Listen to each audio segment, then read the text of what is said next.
Story سنانے جا رہی ہوں جس کا ٹاپک ہے اللہ کی مدد۔ ایک بار کی بات ہے، ایک شہر میں ایک آدمی رہتا تھا۔ اس کو ایک بار بہت ضروری کام آتا ہے، اس کو اشرفیوں کی ضرورت ہوتی ہے، لیکن اس کے پاس ایک بھی اشرفیہ نہیں ہوتی ہے۔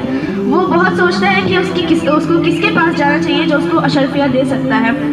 اس کو تقریباً 1000 اشرفیوں کی ضرورت ہوتی ہے۔ بہت سوچنے کے بعد اپنے دوست کے پاس جاتا ہے۔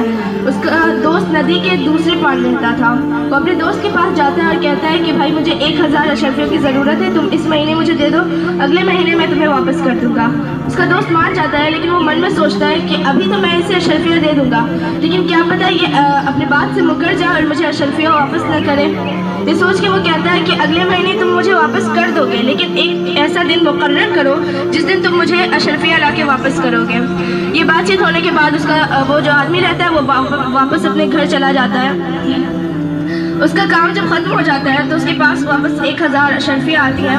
تو وہ سوچتا ہے کہ جب وہ دن آئے گا تو میں اپنے دوست کو جا کے اشرفیہ واپس کر دوں گا۔ پھر وہ دن آ جاتا ہے اور اس کا جو دوست رہتا ہے وہ ندی کے کنارے آتا ہے۔ دونوں دوست ندی کے کنارے ہوتے ہیں اور اس ٹائم باڑھ کا وقت ہوتا ہے، پانی بہت اوپر آ جاتا ہے۔ پھر وہ آدمی سوچتا ہے کہ اس پار کیسے جایا جائے، کوئی چارہ ہی نہیں ہے۔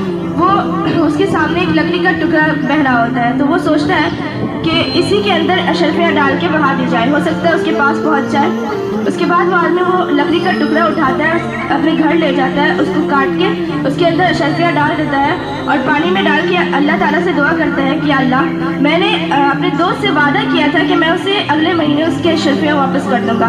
اگر میں نے اسے اشرفیہ واپس نہیں کی تو مجھے وعدہ خلاف سمجھے گا، جھوٹا سمجھے گا۔ یہ بول کے وہ پانی میں اشرفیہ کو ڈال دیتا ہے۔ اس کے بعد دوسری طرف اس کا دوست جانے ہی والا ہوتا ہے، پھر اس کے سامنے وہی لکڑی کا ٹکڑا آتا ہے۔ وہ سوچتا ہے کہ اب تو کوئی کام ہے نہیں، اسی لکڑی کے ٹکڑے کو لے جاتا ہوں اور اسی سے کھانا بنا لوں گا۔ وہ اپنے گھر لے جاتا ہے تو کاٹ کے دیکھتا ہے تو اس کے اندر سے اشرفیہ نکلتی ہیں۔ وہ سمجھ جاتا ہے کہ اس کا دوست ہی بھیجا ہے۔ پھر جب باڑھ کا پانی کم ہوتا ہے تو اس کا دوست واپس 1000 اشرفیہ لے کے آتا ہے اور کہتا ہے کہ پچھلے مہینے میں نے 1000 اشرفیہ بھیجی تھی، ہو سکتا ہے وہ تمہارے پاس نہیں پہنچی ہو، اس لیے میں دوبارہ لے کے آیا ہوں۔ تو اس کا دوست کہتا ہے کہ تم بے فکر ہو جاؤ، اللہ کی مدد سے وہ جو اشرفیہ تم نے بھیجی تھی وہ میرے پاس صحیح سلامت پہنچ گیا۔ اس کہانی سے ہمیں یہ سیکھ ملتی ہے کہ ہم اللہ تعالیٰ سے جو بھی دعا کرتے ہیں وہ ضرور قبول کرتا ہے۔ شکریہ۔